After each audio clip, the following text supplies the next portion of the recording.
Kael'vara saw the farmhouse from the ridge in the gray hour before dawn, when the land still held the night in its hollows, and every fence line looked less like an object than a decision someone had made and kept making through winter, storm, and age.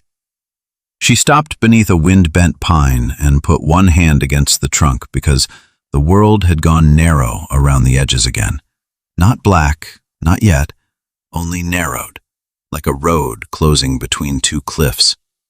Below her, smoke rose from the chimney in a thin, steady line. Cattle stood scattered in the pasture, dark shapes in the frost.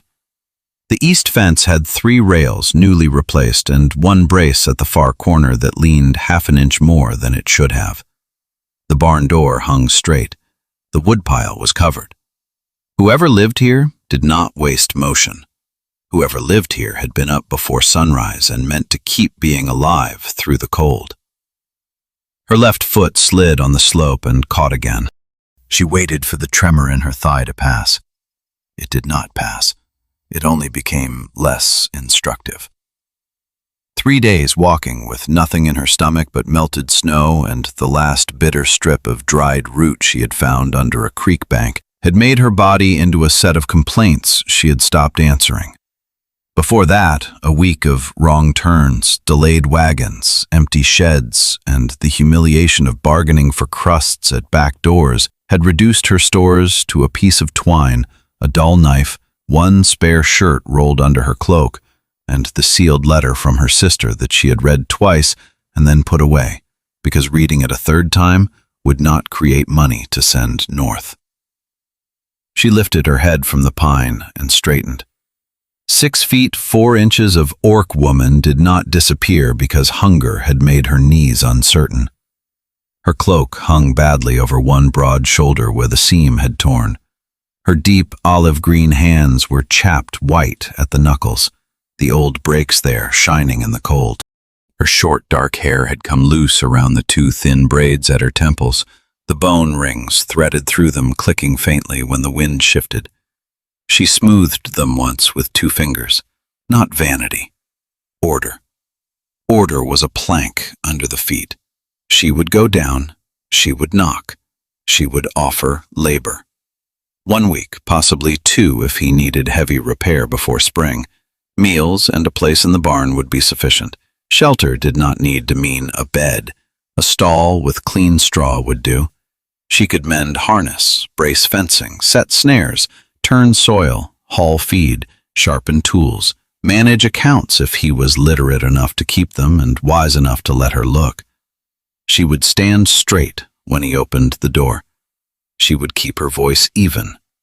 She would not sound like a beggar because she was not one. She rehearsed the words on the way down, moving one boot before the other with the careful deliberation of a person crossing ice she could not see. I am Kael'vara of the Ashgar reaches. I seek a work exchange, 7 days labor for food and shelter, with the work to begin as soon as I have eaten enough to be useful. I can repair fence, set traps, handle livestock, keep root accounts, and manage supply inventory. If the terms are acceptable, I will begin today. If they are not, say so plainly, and I will continue on. Halfway down the ridge, her stomach cramped with such quiet violence that she stopped again and bent forward, one hand braced on her thigh. The sound that came out of her was not speech. She closed her teeth until the smooth-filed edges of her tusks pressed against the inside of her lip. She had filed them herself at 19, sitting beside a rain barrel with her cousin, laughing at the precision of it, not because the world had told her to be smaller, but because she liked the line clean and did not enjoy tearing the inside of her mouth every winter. Choice mattered. The body should contain at least a few deliberate things. She reached the yard as the first pale band of morning opened beyond the orchard. The porch boards were solid under her boots. She noticed that before anything else. Solid porch, swept surface, no loose nails where a careless man would trip in his own doorway and blame the weather. She raised her hand and knocked twice. For a moment there was only the farm's breathing around her, cattle shifting, a hinge ticking in the cold, the low pulse of blood in her ears. Then boots crossed a floor inside. A latch lifted. The door opened. The man in the doorway was broad through the shoulders, not young, not old enough to have surrendered anything to age except the vanity of denying it. Dark hair had gone silver at the temples. His beard was trimmed as if he did it when it annoyed him and forgot when it did not. Gray eyes looked at her without widening. A human, 40 or more, with hands that had known iron, leather, rope, blood, and weather. His shirt sleeves were rolled despite the cold because the stove behind him had warmed the kitchen. Behind him, lamplight fell across a table. Behind him was coffee. The smell reached her before she could speak. Cooked grain. Coffee dark enough to be bitter. Onions. Fat. Something roasted in a pan. The scent was not rich by any city measure. It was not feast food, not festival food, not the kind of smell that belonged in memory as abundance. It was only breakfast. It was only the fact of food made by steady hands at the beginning of a day. Her body made its own decision. Her knees went down on the porch boards. Not a collapse. There was no graceful folding, no cry, no theatrical failure of strength. One instant she stood with her planned words arranged behind her teeth. The next her knees were on the wood, and one hand was flat against the threshold to keep the rest of her from following. The old scar from her left jaw to her collarbone pulled tight as she swallowed against nothing. She heard bone rings strike one another beside her face. The word that escaped was not the word she had prepared. Please. For half a second there was no farm, no dawn, no man, no door. There was only the absence where her structure had been. Discipline, sufficiency, the architecture she had built rib by rib after the war and the scattering and the years of seasonal contracts and rooms rented by the week. All of it gone, like a wall removed from under a roof. Beneath it stood a person with an empty stomach and shaking legs, a person 70 hours past food and past the power to make hunger dignified. She looked at the man's boots instead of his face.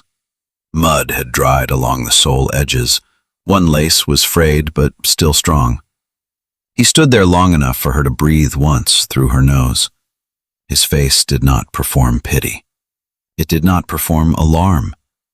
It did not harden into contempt and did not soften into charity either.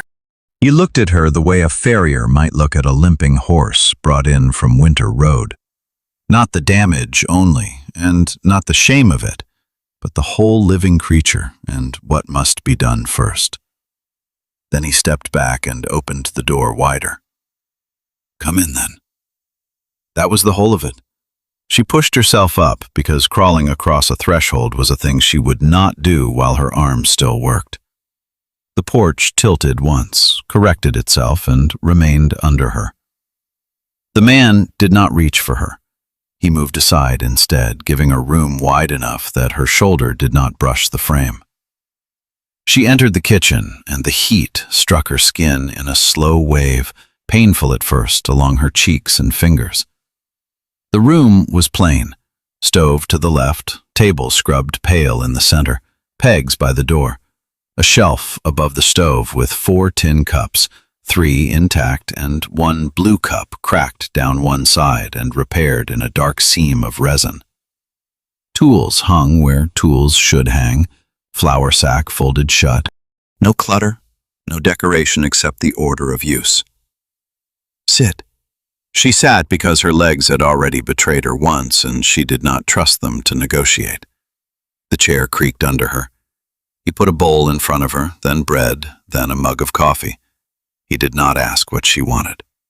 The bowl held porridge with onions and a strip of fried salt pork cut into it. Her hand took the spoon. She made it move slowly for 3 bites. On the 4th, she failed. The spoon came back too fast. Heat burned the roof of her mouth and she did not care. She set the bowl down once when her stomach clenched around the sudden work of receiving food, counted 7 breaths, then ate again.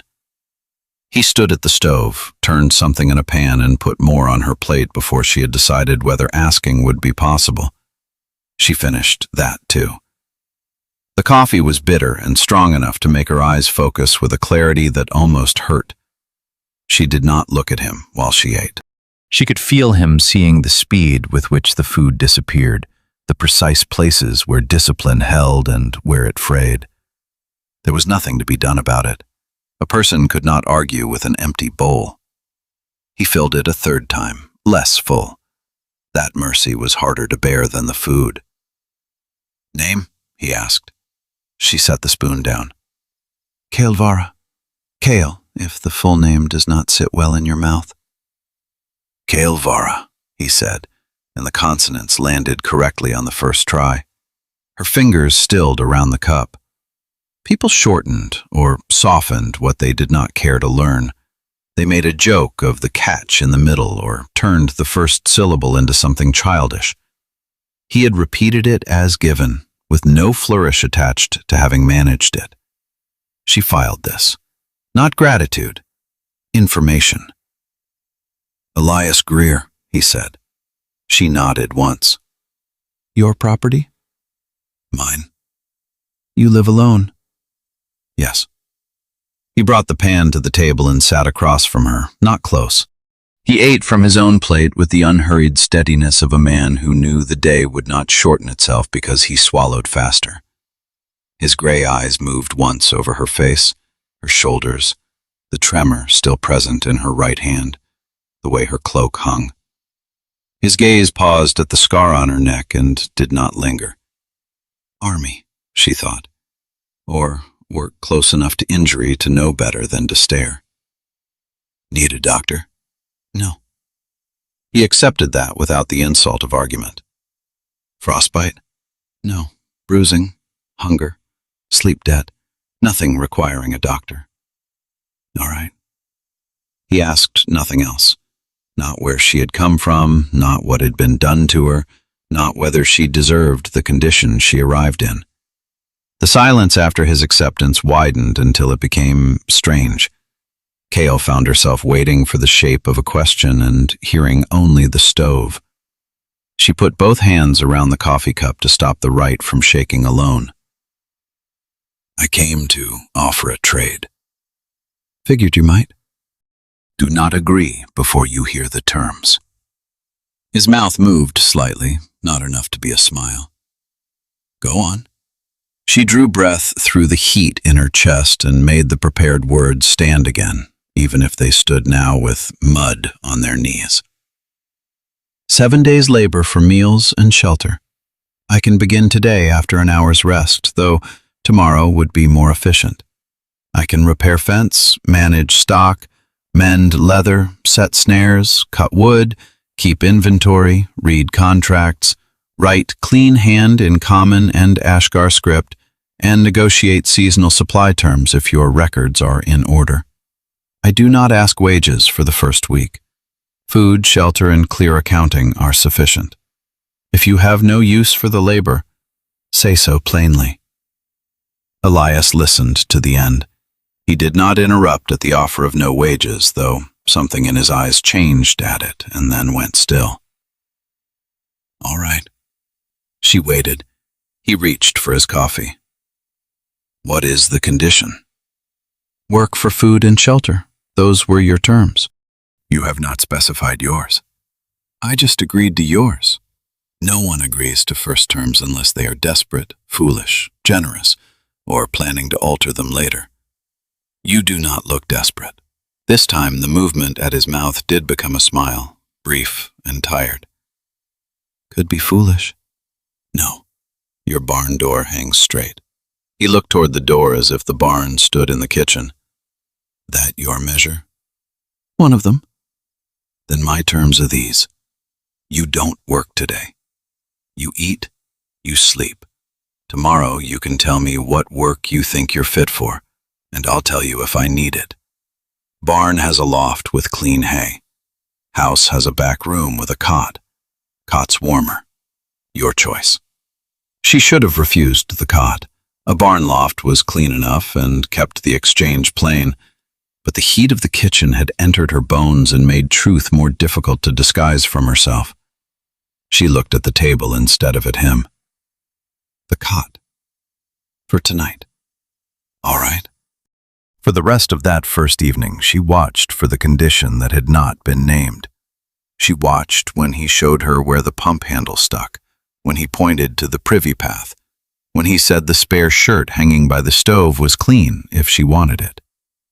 She watched when he ate supper across from her and spoke only of weather, fencing, and the west pasture being too wet to cross with a cart. She watched for the first small hook, a question offered like kindness, a remark about repayment, a glance that turned her weakness into something he owned. It did not come. Kael began work on the second morning because a body given food becomes a tool again before it becomes a home. She knew the difference. Her hands had stopped trembling unless she asked them to do fine work. Her legs still held a loose weakness at the joints, and when she rose too fast, the room slid half an inch to the side. But those were conditions to manage, not reasons to remain still. Elias put porridge and coffee on the table without remark and watched her eat at a pace she could defend. Then he took her to the barn, the tool shed, the pastures, the orchard, and the low east fence she had noticed from the ridge. "Tell me what you see," he said. She looked at him. "You offered work. I need to know what kind." That was sensible. It was also a test without being a trap. She approved of the distinction. They walked the fence line in frost that cracked underfoot. Elias carried a coil of wire over one shoulder. Kael carried nothing because he had not offered her anything and she had not asked. After 30 yards, she took the wire from him without ceremony, shifted it to her left shoulder where the strength was steadier, and kept walking. He let her. Another item in the file. At the east corner, she crouched beside the brace. Her knees protested and were ignored. The brace had been driven in well once, but winter heave had loosened the lower set and the angle was wrong for the slope. By spring thaw, the pull from the second rail would twist the post just enough to open a gap at calf height. Cattle did not need intelligence to find weakness. They needed weather and time. "This fails before planting," she said. "Likely." "No, certainly. You can reinforce it from the outside, and it will appear sound until the ground softens. Better to reset the stress line now." "Can you do it?" "Yes. Not quickly." "Quick isn't the measure." She glanced at him then. He was looking at the brace, not at her. Good. She worked on it after breakfast, one-handed for the first hour because her right arm still carried a faint delay between intention and grip. Her mother's cousin had taught her the technique on the North Winter pens when Kael was 14 and impatient enough to think strength should solve everything. It used opposition more than force. A short buried foot brace, an angled wedge set against the slope, tension drawn through twisted wire until the post held against the hill instead of pretending the hill did not exist. She had never seen a human engineer use the exact method. Most drove more wood into the ground and congratulated themselves until thaw embarrassed them. Elias passed twice carrying feed. The first time he slowed and saw the arrangement of wedge and twist. The second time he stopped entirely. "Where'd you learn that?" "From a woman who got tired of repairing men's straight lines." He considered the brace. She was right. Kael kept twisting the wire. A sound came out of her that might have been amusement if it had not been so small. By noon, the brace held. By afternoon, she had inspected the rest of the line, marked 2 lesser weaknesses with strips of cloth, and found where foxes were crossing under the lower rail near the creek cut. She set a snare there with a knot her grandmother's grandmother had made practical during a famine winter, a loop that tightened only after the second pull, so clever animals killed by impatience rather than suspicion.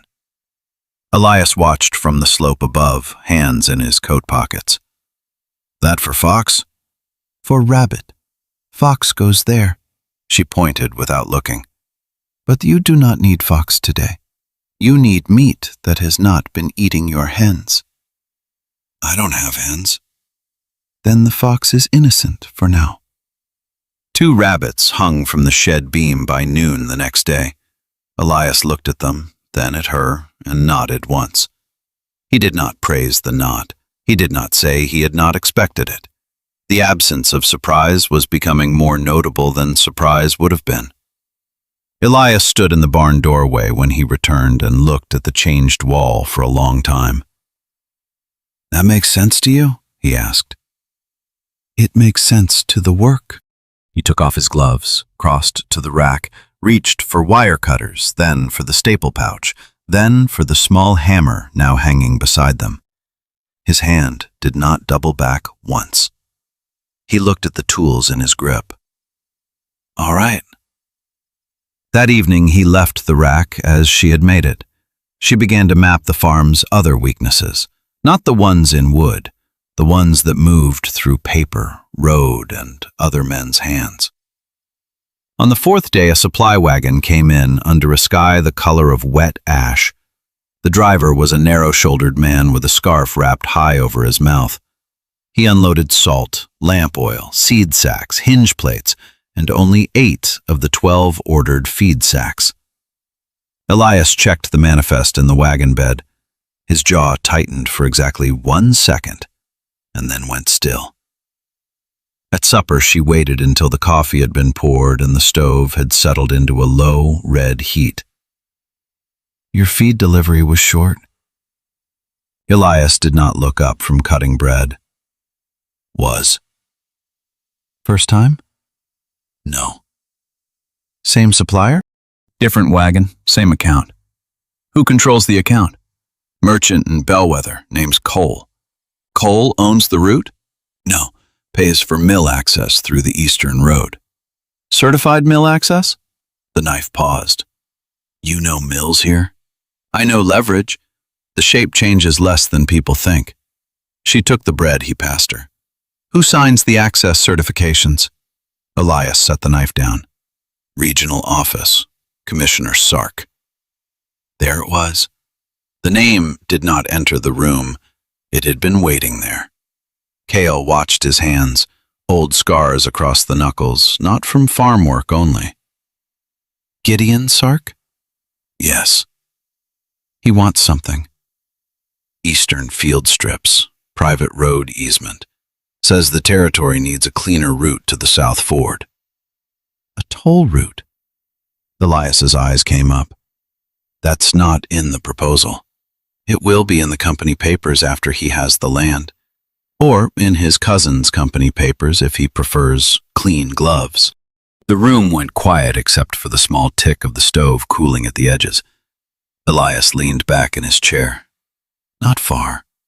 Enough that the table between them became a place for something larger than supper. You know him? I know the method. First supply chain, because hunger and delay make reasonable people pliable. Then legal standing, because a farmer defending a property must spend time and money proving what should not need proof. Then word through merchants that the uncooperative party is unreliable. Then an offer that looks like rescue because the pressure has made the original price seem generous by comparison. She tore the bread once, cleanly. If he has begun shorting feed and delaying mill access, you have 4 to 6 weeks before he moves to a harder filing. A registration challenge, tax irregularity, water use review, boundary inspection, anything with a seal. Individually deniable. Together, a campaign. Elias looked at her in a way he had not yet looked. Not surprise. Recalculation. The specific alteration of a man discovering that the person across from him had been standing in a smaller category in his mind than she deserved. Kael saw it happen and did not resent it. Accurate maps required correction. You've seen it done, he said, against clan territories, against mixed farms, against widows who inherited without the paper men expected them to have, against men proud enough to think ignoring paperwork was a form of strength. She took a drink of coffee. It works best on people alone. His hand moved once toward the cup on the table and stopped short of it. And what dismantles it? Standing, sequence, witnesses, alternate routes, and a record so dull and complete that contesting it costs more than the land is worth. He sat with that. His gray eyes were more observant than expressive, but she had begun to learn the weight of his silences. This one had changed direction. Tell me. So she did. Elias brought down his marked treaty copy from the shelf, and she noticed the slips of paper tucked between clauses before he opened it to the work partner provisions. Army habit, he said when she looked at the margins. The Army taught you treaty law? Army taught me what happens when men don't read orders until after blood's spilled. You would put me on the property record, she said, as work partner, if you agree. She looked at the treaty text instead of at him. That gives me standing here. Yes. It also creates obligations. Yes. And risk. If I leave early, he may argue the registration was fraudulent. Would you leave early? The question was plain. It did not sound like a request. That made it more dangerous. She put one finger on the treaty line and kept it there. Not if the terms are written correctly. Then we write them correctly. She looked up. You agree before hearing the full cost again. This is a pattern. No, I heard the cost. You gave it. Standing, sequence, witnesses, alternate routes, record. He tapped the treaty margin. I have standing, if you agree. You know sequence. We'll need witnesses. I need another route. We both can make a record. I'll need a notary. You know one you trust in this territory? I know one who trusts signatures more than gossip and fees more than prejudice. That will do. Name? Mara Voss, 2 settlements south. She owes my sister a favor and dislikes commissioners by habit. All right. In the evenings, they worked at the kitchen table. The treaty lay open between account books and seed orders. Elias wrote the local forms because his hand matched what territorial clerks expected from a settled farmer, and because he knew which town names carried weight in Bellwether.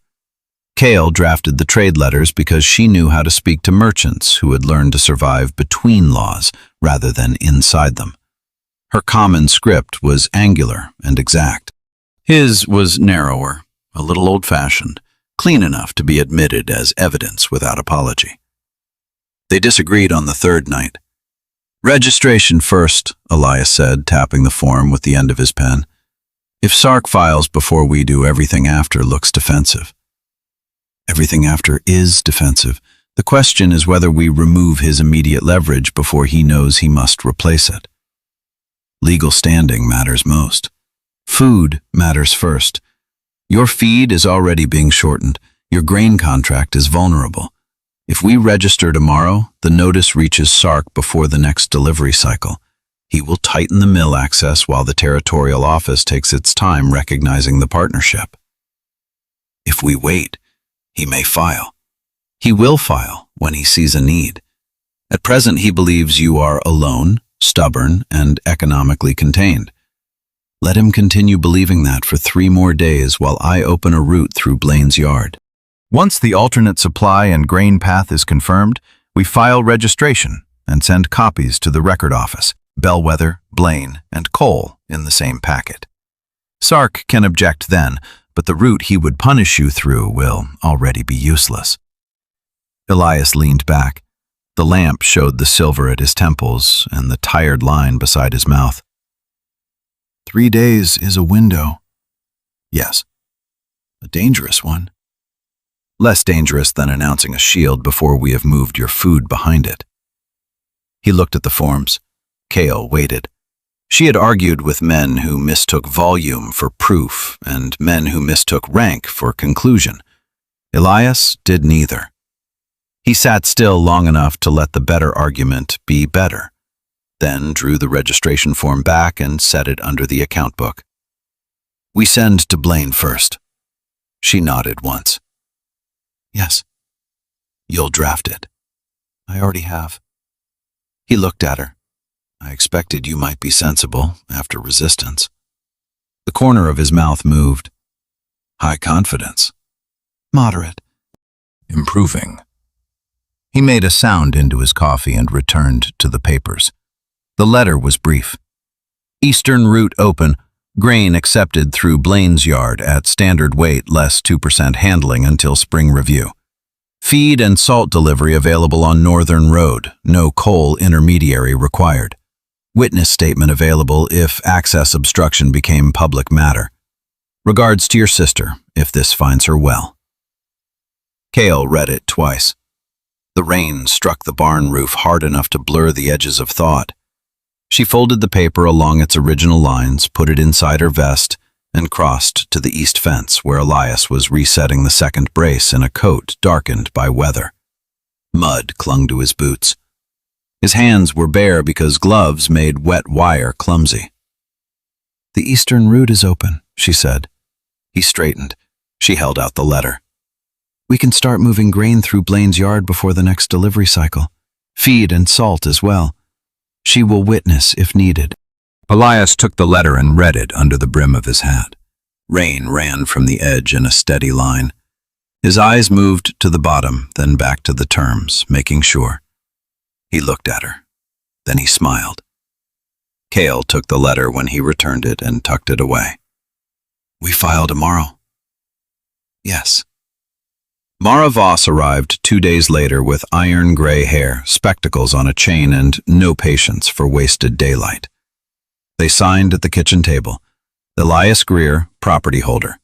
Kael'vara of the Ashgar Reaches, registered work partner under Article 14, term through spring review with renewal option by mutual written agreement. Compensation in wages after first week applied against food and shelter only by stated amount. No unrecorded debt. Authority to negotiate supply and grain route contracts within defined limits. Kael made sure the limits were exact. Elias made sure the wage line did not insult her.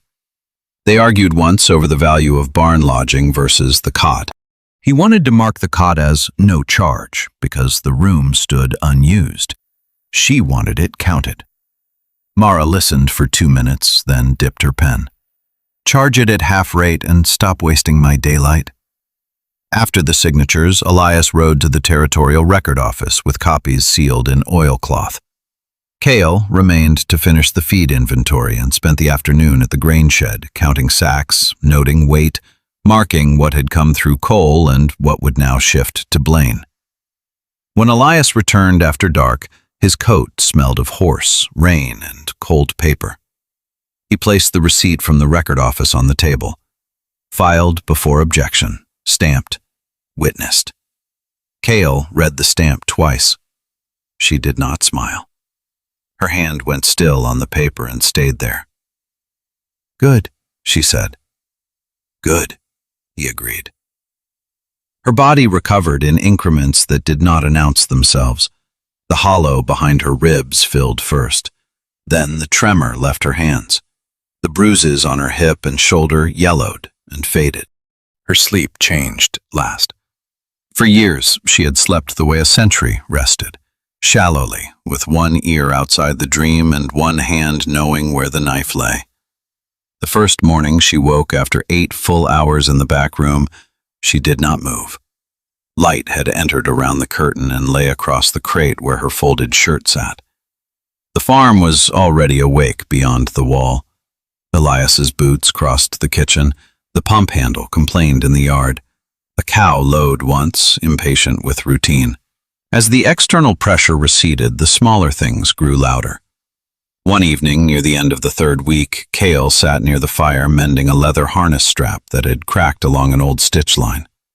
The rain had stopped at dusk, leaving the yard black and shining under a sky without stars. Elias sat across the table with the account book open, adding columns by lamplight. The room smelled of wax, damp wool, coffee grounds, and leather warmed between her hands. She drew the awl through, tightened the thread, and turned the strap. Elias set down his pen. It was an ordinary motion, wood against paper, fingers relaxing, a small exhale through the nose because the figures had balanced or failed to. The lamp flame leaned at the same moment in a draft from under the door, and the light crossed the table at an angle she knew from another room in another life. A winter supply table under hide walls, a man across from her turning a bone tally between his fingers, his hair falling forward because he would not cut it before the campaign ended, saying something foolish about bean counts being evidence that the gods lacked poetry. Kael's hand stopped with the thread half drawn. The room in front of her remained Elias's kitchen. The strap remained in her lap. Rainwater dropped once from the eaves outside. Her thumb pressed into the leather until the edge cut a line into the pad. She did not move. Moving would acknowledge the distance between then and now. Not moving did not close it, but it delayed the shape of it. Elias looked up. She saw him see the stillness. His eyes moved from her hand to her face and away again, not quickly enough to pretend ignorance and not slowly enough to intrude. She waited for a question. Questions were often the tax other people charged for witnessing pain. He closed the account book. The sound was small and final.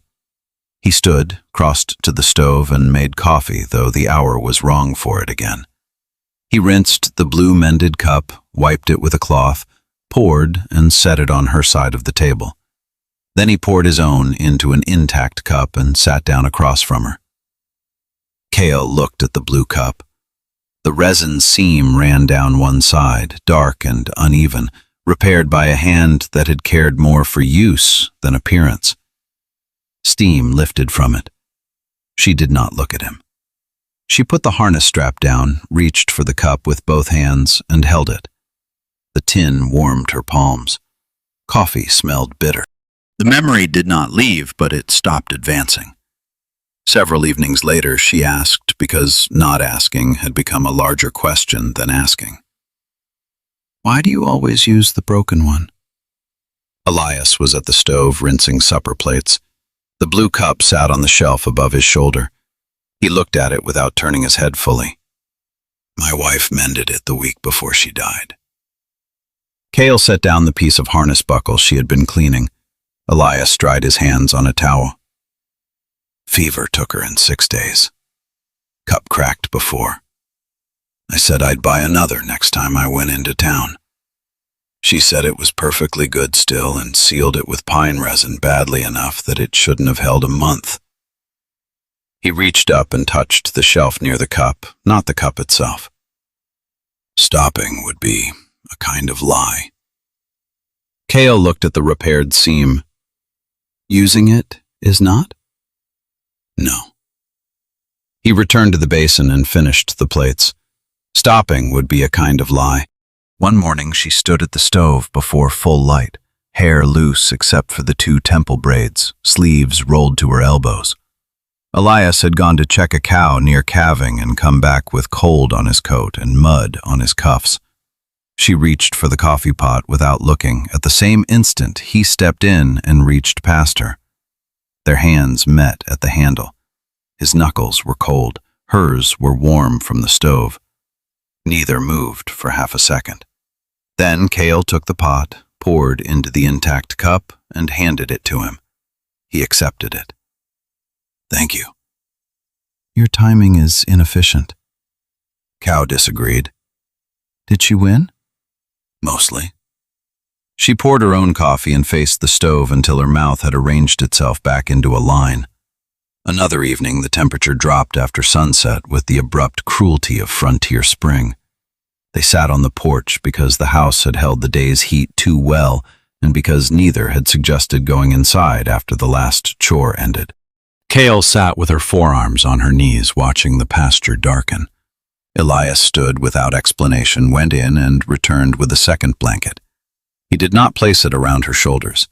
He laid it on the railing within reach, then returned to his chair and looked out at the yard. Kael waited long enough that accepting it would not look immediate, which fooled no one present. Then she took the blanket and pulled it over her lap. "You noticed the cold," she said. "Hard to miss." You brought one blanket. I was already wearing a coat. You could have said so. Just did. On a frosted morning, she climbed to the roof to check the chimney flashing because smoke had begun to drag under the eaves in a west wind. Elias had argued only long enough to establish that he disliked the ladder on frozen ground. Kael told him the ladder did not require his affection. Halfway across the roof, one boot slipped on a thin glaze of frost hidden under soot. She caught herself on the chimney stone, shoulder wrenching, breath held behind her teeth.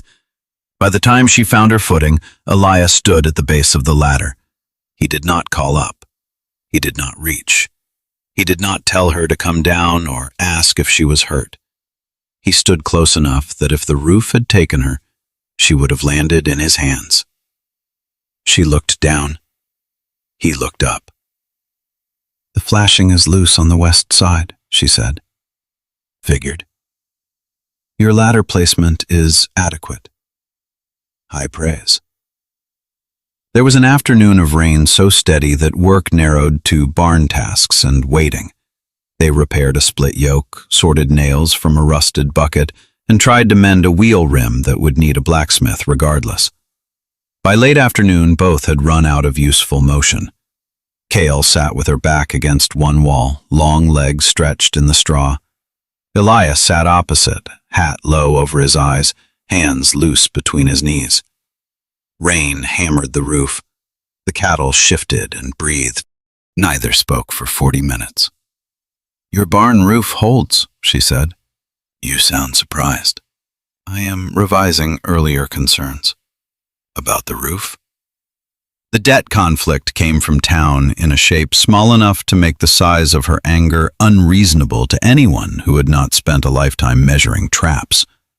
The traveling merchant was named Pell, a round man with quick eyes and a wagon full of needles, salt, cheap ribbon, lamp wicks, buttons, and news sorted for profit. Kael had owed him for 2 packets of dried peas, a strip of cloth, and a whetstone purchased on credit before the storm, when she still believed the Marrow Bend contract existed and a debt of 23 cents could be closed in 3 days. Pell came through Bellwether, heard her name tied to Greer's registration, and mentioned the obligation in the store with 3 men listening. Elias paid it. Kael learned this from the ledger.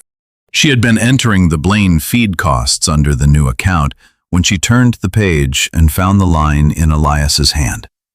Pell traveling account, KV 0.23, settled. No terms, no note. Settled. For a moment she did not move. Then she closed the book with care, set both palms flat on the cover, and listened to the kitchen. Elias was outside stacking cut wood under the lean-to. Each piece landed against the pile with a dull knock. The sound was steady, untroubled. Intolerable. She carried the ledger to the door. Elias! He turned with a length of split oak in his hands. One look at the book was enough. He set the wood down. You paid Pell? Yes. She stepped onto the packed earth outside the lean-to. Her voice did not rise. It became exact. You paid a debt recorded against me without asking my consent.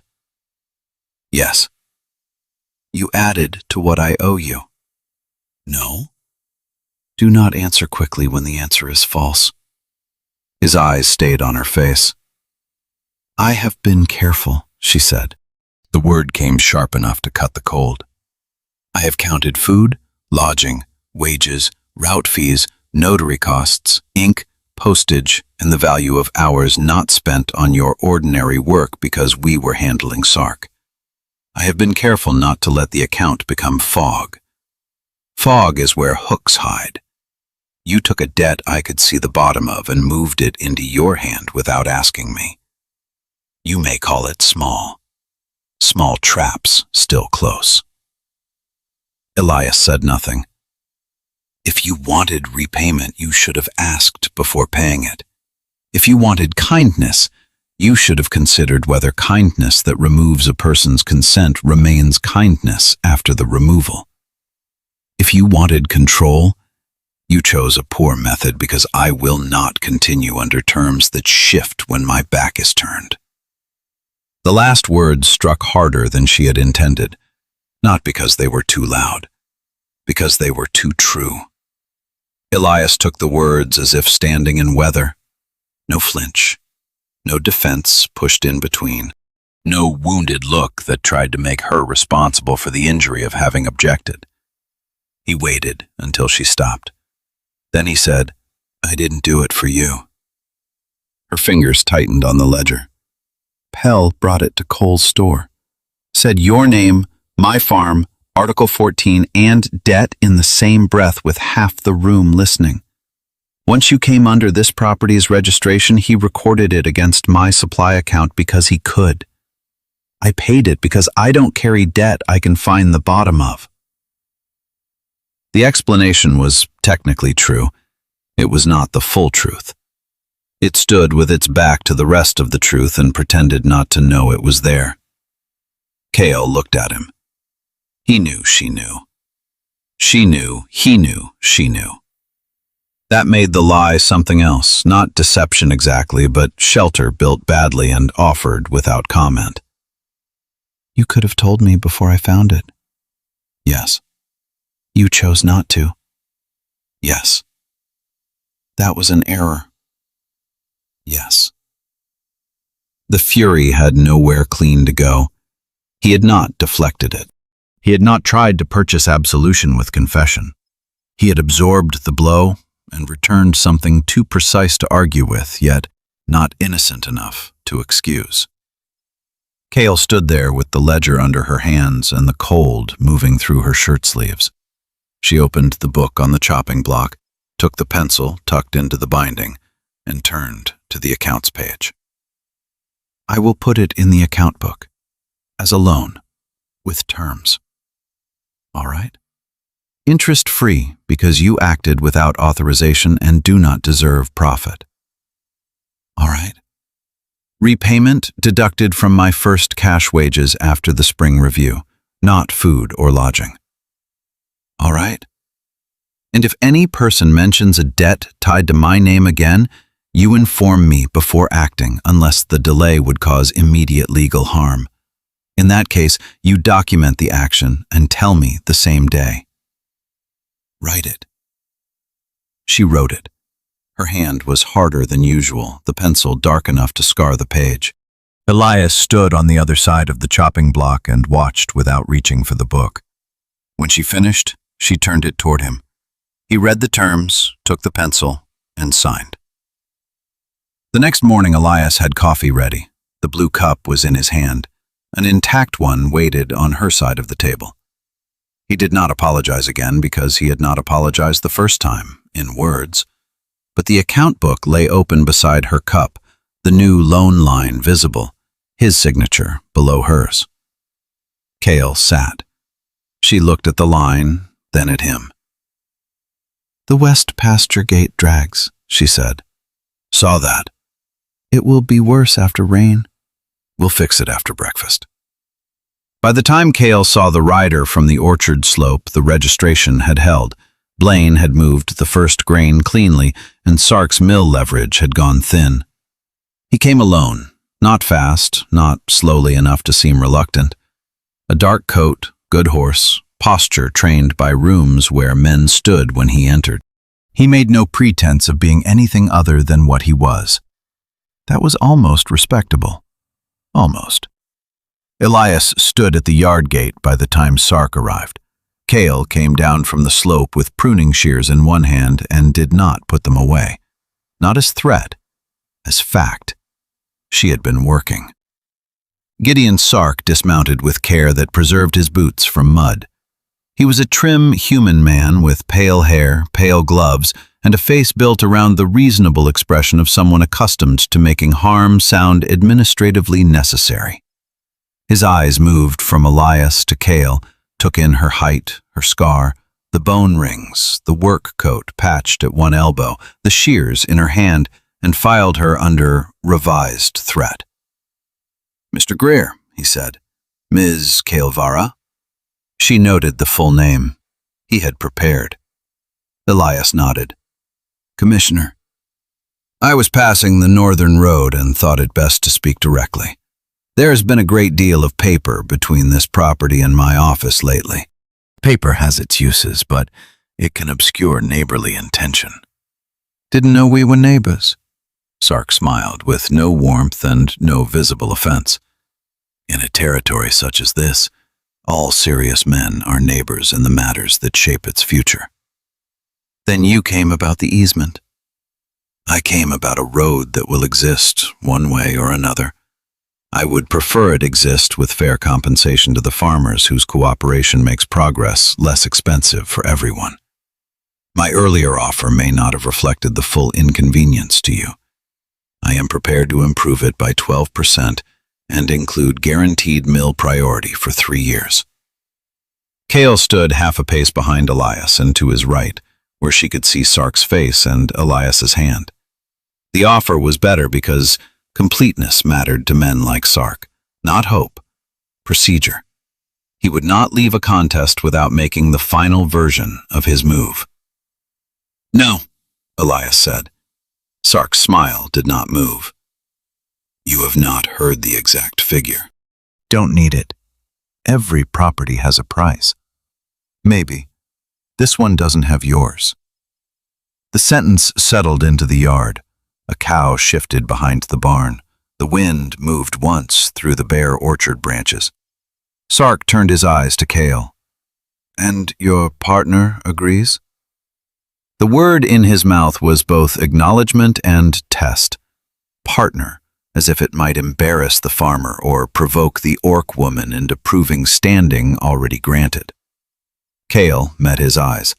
She did not speak. Speech would make the moment smaller. Her presence was the statement. The route opened, the registration filed, the record built, the pattern named. He knew what had dismantled him. She knew he knew. There was no profit in reciting it. Sark held her gaze for 3 seconds, then inclined his head. The Article 14 filing was unusually thorough. Was it? Elias asked. Very. Good. Another man might have needed to celebrate the victory inside the conversation. Elias did not. Kael found that more satisfying. Sark put on his gloves more firmly. The territory changes. Those who understand the direction of change tend to suffer less from it. Kael let the silence lengthen one breath past comfort. The direction of a thing is not the same as its owner. Sark looked at her again. This time his expression sharpened with something like interest. No, he said, it is not. He tipped his hat to Elias, then to her, mounted and turned his horse toward the road. He did not look back. Men like Sark rarely did unless mirrors had been placed for them. They stood on the porch and watched him go. The sound of hoofbeats held for longer than it should have in the cold air, then thinned into the distance beyond the ridge. Kael leaned the pruning shears against the rail. He'll try again. Different shape. Elias rested one shoulder against the porch post. Then we handle it, different shape. The back room changed by increments. Her pack moved from beside the cot to the crate, then from the crate to the peg on the wall. Her spare shirt hung by the stove after washing and stayed there 2 days because no one required it to be hidden. The brass ring remained wrapped in cloth, but one evening she took it out while Elias was in the barn and threaded it onto a plain cord. She did not put it around her neck. She placed it in the small wooden dish near the cot where she kept her bone hair rings when one loosened. Daily life passed near it. Dust could find it. Light could touch it.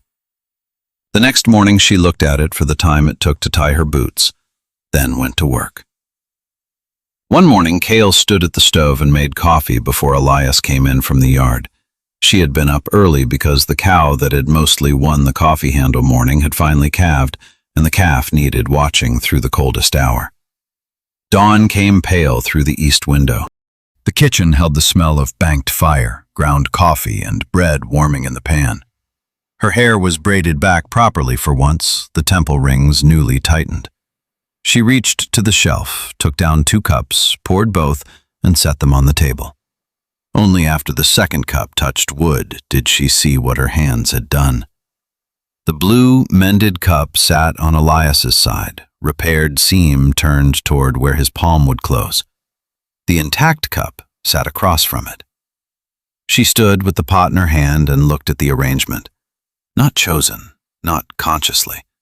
Automatic, the way one set a tool where the next task required it. Boots sounded at the door. Elias entered with cold air around him and the smell of cattle on his coat. He knocked mud from his boots before stepping fully inside, hung his hat, and came to the table. His eyes went to the cups. He stopped for less than a breath. Kael turned back to the stove and set the pot down. She did not turn around. The chair moved. He sat. The blue cup lifted from the table. She heard the faint contact of tin against his hand, the pause before he drank. Neither spoke. She took the bread from the pan, put it on a plate, and carried it to the table. Elias held the mended cup in both hands and looked at it for a moment more before setting it down. His face had no expression arranged for her to answer. That made it possible to sit. Kael took the chair across from him. Morning entered through the east window and crossed the table in a pale bar, touching the account book, the bread plate, the 2 cups, his scarred knuckles, her calloused green hands resting open beside the intact tin. Outside, the farm came alive in pieces, cattle lowing, a rope tapping against the barn, the pump handle creaking as the wind worried it, a bird beginning a foolishly optimistic song in the orchard. There was nothing performed in the room, no naming of the thing, no moment made large by announcement. Only 2 cups on a table, one mended and one whole, and 2 people who had stopped arranging themselves for each other's judgment sitting in the same morning without requiring it to become more than what it was. By late afternoon, the sky had cleared into a blue so pale it seemed worn thin. Kael walked the east line with a hammer at her belt and no urgent purpose beyond checking what she had already repaired. The brace stood solid against the slope, wire still tight, wedge still seated. She put one boot against the post and pressed. Nothing shifted. In the lower pasture, the cattle moved through late light, their backs coppered by the sinking sun. Beyond them, the grain fields lay dark and combed, ready for seed. The barn door hung straight. The woodpile stood under its cover. Smoke rose from the chimney in a line so vertical the air around it seemed to be holding its breath. She moved to the fence and rested her hands on the top rail. The wood was rough under her palms. A splinter caught at the edge of one callus and did not enter. She looked across the property and, for once, did not calculate acreage, risk, repairs, roots, debts, or winter stores. The orchard on the east slope held the first green of the year. The tool shed roof she and Elias had patched after the rain shone dull where new tar sealed the seam. The west pasture gate no longer dragged. The snares near the creek had been moved twice because the rabbits had learned and she respected competent prey. The grain shed held Blaine's stamped sacks beside Elias's old bins, 2 systems becoming one through use. Everywhere she looked, something bore the mark of her hands. Not ownership in the legal sense, though the papers in the kitchen gave her standing enough for men like Sark to choke on. Something quieter. Presence made visible by repair. A life did not become permanent because one declared it so. It became permanent, the way a fence became strong. Through pressure accepted in the right direction. Through braces set before failure. Through returning to the same place day after day until the place began to answer in kind. The lamp came on inside the house. Through the window she could see Elias moving in the kitchen, setting plates down, crossing to the stove, reaching to the shelf. The blue cup was already on the table. Even from the fence, she knew its shape. He moved through his own space with the unhurried ease of a man who had nothing left to prove to it. Once that would have made him difficult to read. Now it made the room easier to enter. The wind shifted. Smoke from the chimney bent briefly toward the orchard, then straightened. Kael took her hands from the rail.